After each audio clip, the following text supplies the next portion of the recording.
Hello বন্ধুরা, যখন আমাদের দেশে মিস্ত্রি ছিল না তখনকার সময়ে বিদেশ থেকে মিস্ত্রি নিয়ে আসা হয়েছিল ব্রিটিশ সরকার।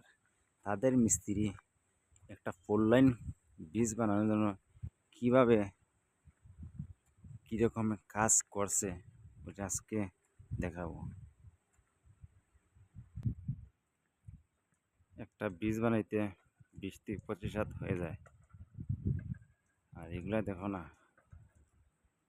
জায়গা মনে 1 কিলোমিটার নিয়ে ব্রিজটা বানাইছে।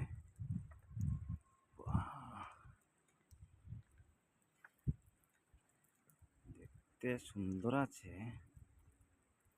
কিন্তু জায়গাটা অনেক নিয়ে বানালো। 1 কিলোমিটার জায়গা, 4 লাইন ব্রিজ বানাইতে 1 কিলোমিটার যদি লাগে, 6 লাইন বানাইতে 1.5 কিলোমিটার লাগে যাবে তার নিচের অংশটা বানাতে।